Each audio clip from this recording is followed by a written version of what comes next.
할렐루야, 물 위에 던지는 빵, 물돈빵입니다. 기도하고 시작하겠습니다. 참 좋으신 하나님 아버지, 감사합니다. 이 시간 창세기 25장의 성경 말씀을 보고자 합니다. 우리 모두에게 보는 눈과 듣는 귀와 깨닫는 마음을 주시고, 지금 우리가 하나님의 말씀 앞에 있음을 유념하며 그 말씀을 받고자, 지키고자 하는 우리가 되게 해주세요. 친히 스승이 되어 주시사 말씀을 전하는 자의 입술을 주정하여 주시기를 간구하오며 예수님의 이름으로 기도드립니다. 아멘. 창세기 25장입니다. 아브라함이 후처를 맞이하였으니 그의 이름은 구두라라. 그가 시므람과 욕산과 무단과 미디안과 이스박과 수아를 낳고 욕산은 스바와 드단을 낳았으며 드단의 자손은 아수르 족속과 루두시 족속과 루미 족속이며 미디안의 아들은 에바와 에벨과 한옥과 아비다와 엘다아이니 다 그두라의 자손이었더라. 창세기 23장 1절에서 사라가 127세를 살고 죽었음을 보셨고요. 그렇다면 아브라함은 약 137세 이후에 후처 구두라를 맞이하였고 구두라를 통하여 얻은 자손은 2절에서 4절과 같음을 볼 수가 있습니다. 아브라함에게는 이스마엘과 이삭 외에도 이와 같이 여러 자녀들이 있었음을 알 수가 있는 것이죠. 5절 아브라함이 이삭에게 자기의 모든 소유를 주었고 자기 서자들에게도 재산을 주어 자기 생전에 그들로 하여금 자기 아들 이삭을 떠나 동방 곧 동쪽 땅으로 가게 하였더라. 아브라함은 이스마엘과 마찬가지로 서자들로 하여금 이삭을 떠나 동쪽 땅으로 가게 했음을 볼 수가 있고요. 7절 아브라함의 향년이 175세라. 그의 나이가 높고 늙어서 기운이 다하여 죽어 자기 열조에게로 돌아가매 그의 아들들인 이삭과 이스마엘이 그를 마므레 앞 해쪽 속 수알의 아들 에브론의 밭에 있는 막벨라 굴에 장사하였으니 이것은 아브라함이 해쪽 속에게서 산 밭이라. 아브라함과 그의 아내 사라가 거기 장사되니라. 아브라함은 175세에 기운이 다하여 죽었으며 죽은 후에는 이전에 사라를 장사했던 마므레 앞 에브론 밭에 있는 막벨라 굴에 장사되었답니다. 가나안 땅을 영원한 기업으로 소유하게 될 것을 믿기에 사라를 장사하기 위해 준비했던 막벨라 굴에 자신도 같이 안치되는 것이죠. 11절 아브라함이 죽은 후에 하나님이 그의 아들 이삭에게 복을 주셨고 이삭은 부엘라 헤로이 근처에 거주하였더라.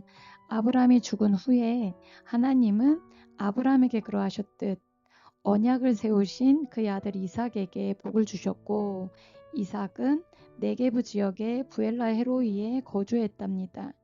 12절 사라의 여종 애굽인 하갈이 아브라함에게 낳은 아들 이스마엘의 족보는 이러하고 이스마엘의 아들들의 이름은 그 이름과 그 세대대로 이와 같으니라. 이스마엘의 장자는 느바요시요 그 다음은 게달과 앗부엘과 밉삼과 미스마와 두마와 마사와 하닥과 데마와 여둘과 나비스와 게드마니 이들은 이스마엘의 아들들이요 그 쭌과 부락대로 된 이름이며 그 족속대로는 12 지도자들이었더라. 하갈이 아브라함에게 낳은 아들 이스마엘의 족보인데요. 이들은 각각 촌, 부락을 이루었기에 12 지도자가 되었음을 알 수가 있습니다. 곧 창세기 17장 20절 이스마엘에 대하여는 내가 내 말을 들었나니 내가 그에게 복을 주어 그를 매우 크게 생육하고 번성하게 할지라 그가 12두령을 낳으리니 내가 그를 큰 나라가 되게 하려니와의 말씀대로 된 것이죠. 17절 이스마엘은 향년이 137세에 기운이 다하여 죽어 자기 백성에게로 돌아갔고 이스마엘의 향년은 137세이고요. 그 자손들은 하윌라에서부터 아수르로 통하는 애굽 앞 술까지 이르러 그 모든 형제의 맞은편에 거주하였답니다. 19절 아브라함의 아들 이삭의 족보는 이러하니라. 앞에서 먼저는 아브라함의 후처 구두라의 자손과 그 다음으로는 아브라함이 하갈에게서 낳은 이스마엘의 자손, 그리고 19절부터는 아브라함이 사라에게서 낳은 약속의 자녀인 이삭의 자손에 대하여 이하 기록하고 있는 겁니다. 아브라함이 이삭을 낳았고 이삭은 40세에 리브가를 맞이하여 아내를 삼았으니 리브가는 밧단 아람의 아람 족속 중 부두엘의 딸이요 아람 족속 중 라반의 누이였더라. 이삭이 그의 아내가 임신하지 못하므로 그를 위하여 여호와께 간구하매 여호와께서 그의 간구를 들으셨으므로 그의 아내 리브가가 임신하였더니 그 아들들이 그의 태 속에서 서로 싸우는지라. 그가 이르되 이럴 경우에는 내가 어찌할꼬 하고 가서 여호와께 묻자온대. 여호와께서 그에게 이르시되 두 국민이 내 태중에 있구나. 두 민족이 내 복중에서부터 나누이리라. 이 족속이 저 족속보다 강하겠고 큰 자가 어린 자를 섬기리라 하셨더라. 40세에 리브가를 아내로 삼은 이삭입니다. 리브가는 임신하지 못하다가 창세기 20장 18절 여호와께서 이왕에 아브라함의 아내 사라의 일로 아비멜렉의 집의 모든 태를 다 드셨음이더라 에서 보신 바와 같이 태를 주관하시는 하나님의 은혜로 임신하게 되었는데 태 속에서 심한 요동이 느껴지자 여호와께 물어보는 겁니다. 이게 어찌된 일인지 어떻게 해야 할지를요. 당황스러웠겠죠. 그러자 하나님은 저의 태중에 두 국민, 두 나라가 있음을 이야기해 주시면서 복중에서부터 두 국민으로 나뉘게 될 것인데 큰 자가 어린 자를 섬기게 될 것이라고 이야기를 해 주십니다. 곧 태어나기도 전에 하나님은 큰 자보다 어린 자를 강하게 하시고 높여주실 것을 이미 정하셨음을 알 수가 있습니다. 24절 그 해산기한이 찬즉 태에 쌍둥이가 있었는데 먼저 나온 자는 붉고 전신이 터록 같아서 이름을 에서라 하였고 후에 나온 아우는 손으로 에서의 발꿈치를 잡았으므로 그 이름을 야곱이라 하였으며 리브가가 그들을 낳을 때에 이삭이 60세였더라. 후에 낳고 보니 쌍둥이였고 먼저 나온 자는 전신에 털이 있어서 에서라, 아우는 에서의 발꿈치를 붙들고 나와서 야곱이라 이름하였답니다. 리브가가 그들을 낳을 때에 이삭이 60세였으니까 아브라함은 당시 160세였겠네요. 27절 그 아이들이 장성함에 에서는 익숙한 사냥꾼이었으므로 될 사람이 되고 야곱은 조용한 사람이었으므로 장막에 거주하니 이삭은 에서가 사냥한 고기를 좋아하므로 그를 사랑하고 리브가는 야곱을 사랑하였더라. 이러이러한 이유로 이삭은 에서를 사랑하고 리브가는 야곱을 사랑했다라고 이야기를 하고 있습니다.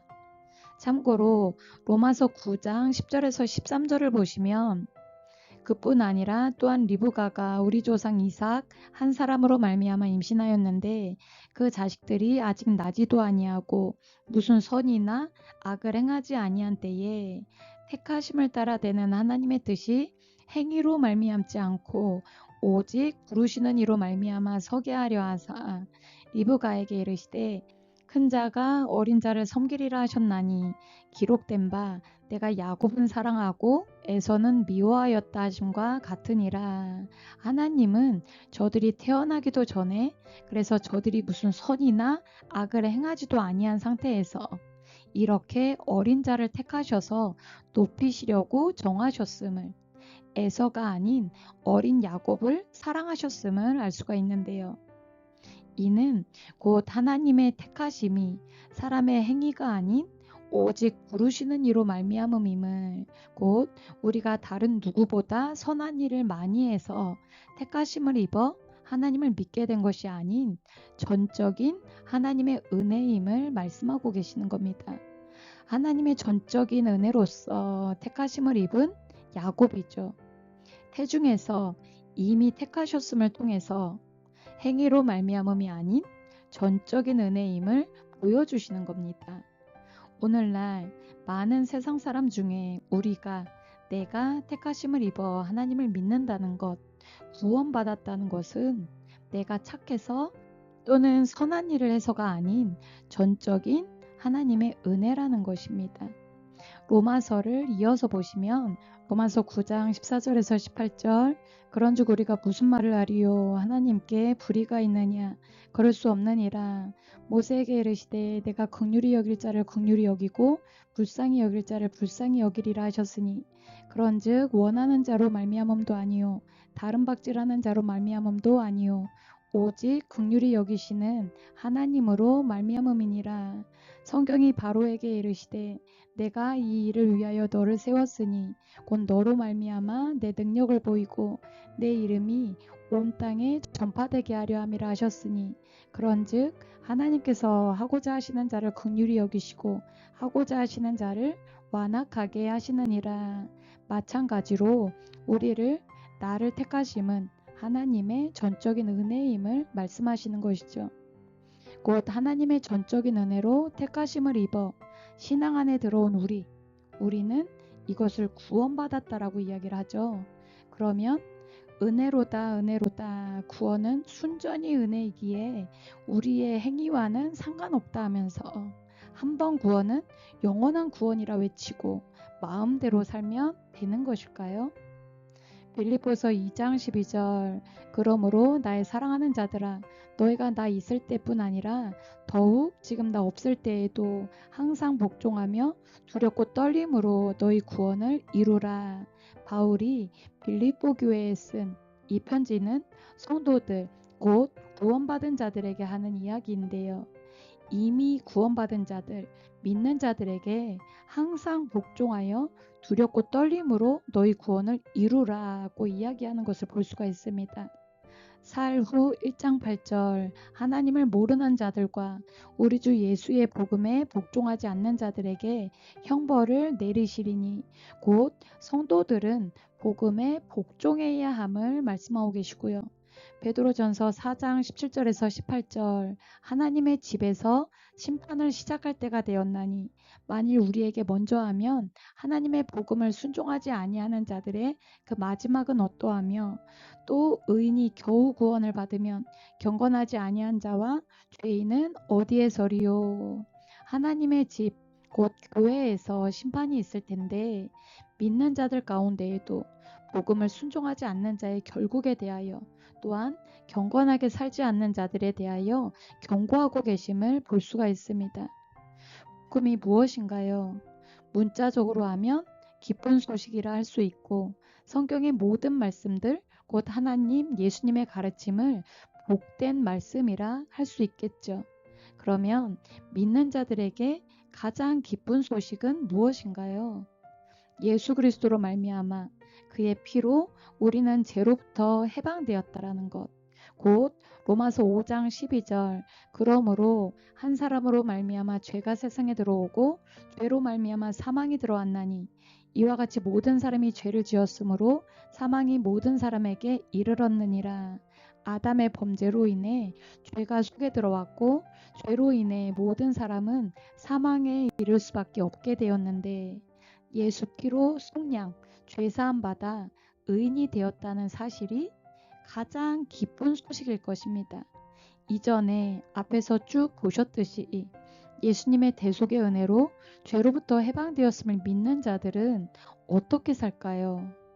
로마서 6장 10절에서 13절 그가 죽으심은 죄에 대하여 단번에 죽으심이요 그가 살아계심은 하나님께 대하여 살아계심이니 이와 같이 너희도 너희 자신을 죄에 대하여는 죽은 자요 그리스도 예수 안에서 하나님께 대하여는 살아있는 자로 여길지어다.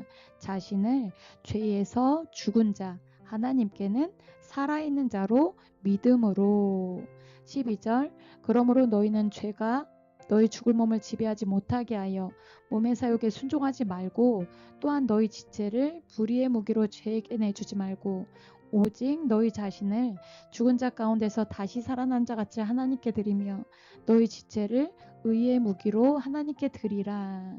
이와 같이 죄와는 상관없는 삶을 살고자 힘쓰겠죠. 곧 오늘날 믿기 전의 삶과는 상관없이 전적인 하나님의 택하심의 은혜로 구원받은 우리는 이제 예수 그리스도의 대속의 은혜를 믿고 우리 몸을 의의 무기로 하나님께 드리는 복음에 순종하는 삶을 살아야 할 것입니다. 어떻게요?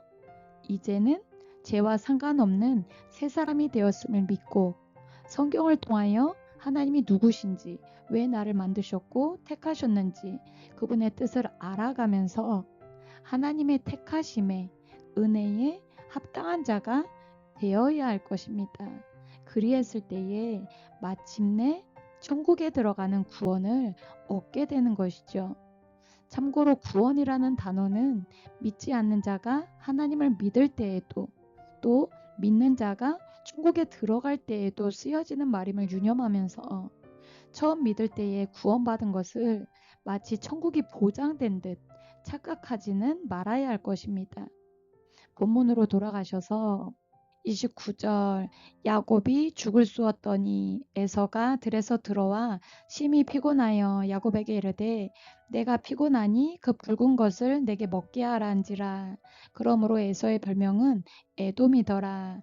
어느 날 야곱이 죽을 쑤었는데 에서가 들에서 심히 피곤한 상태로 돌아와 그 붉은 죽을 달라고 이야기를 합니다. 31절, 야곱이 이르되 형의 장자 명분을 오늘 내게 팔라. 야곱은 죽을 주는 값으로 형의 장자의 명분을 자신에게 팔라고 이야기를 하죠.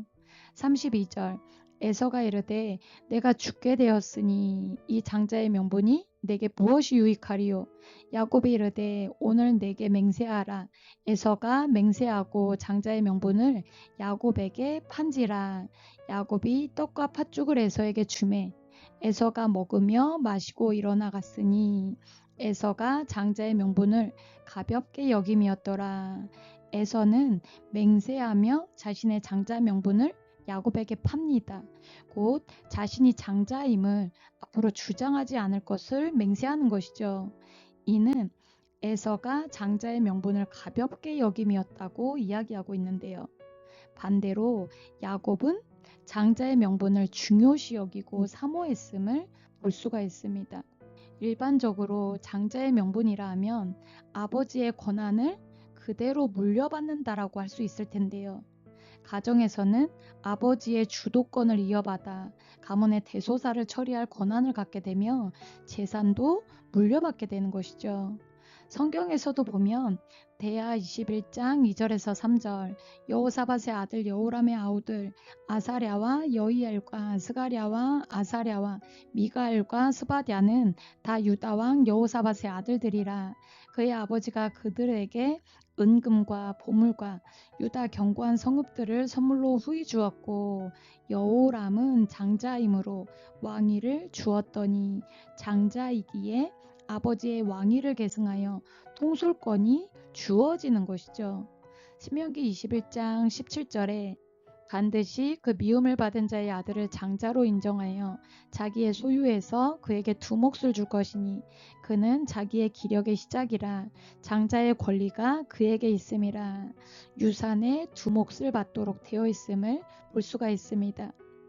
중요한 것은 특별히 언약 백성인 저들에게는 하나님으로 말미암아 주어지는 언약 계승 여부, 곧 하나님의 소유된 백성으로 가나안 땅을 영원히 차지하게 하실 것에 대한 부분과 창세기 27장에서 보시게 될 하나님으로 말미암은 부모의 축복권이 있기에, 곧 하나님과 관련된 영적인 유업들이 있기에 아버지의 권한을 그대로 물려받는 장자의 명분이란 엄청난 것임을 알 수가 있고요. 야곱은 이와 같은 하나님으로 말미암은 영적인 유업을 사모했다고 보아야 할 것입니다. 우리는 에서처럼 잠깐의 육적인 어려움으로 인하여 영원하고도 엄청난 영적인 유업들을 등한시하는 일은 없어야 할 것이며, 반대로 야곱과 같이 하나님으로부터 말미암은 영적인 유업을 바라보고 사모하는 자가 되어야 할 것입니다.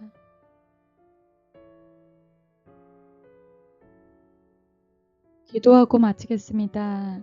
참 좋으신 하나님 아버지, 이 시간 창세기 25장의 말씀을 통하여서 오늘날 우리가 구원을 받은 것이 순전한 하나님의 은혜임을 보게 하시고 또한 구원받은 이후에는 복음에 순종하여 어떻게 살아야 하는지 나누게 하심에 감사드립니다. 야곱이 하나님께로 말미암은 영적인 유업들을 바라보고 사모한 같이 우리도 저 천국과 하나님께서 주시는 은혜들을 구하며 남은 때를 살게 하여 주시옵소서. 함께 하여 주심에 감사드리며 예수님의 이름으로 기도드립니다. 아멘.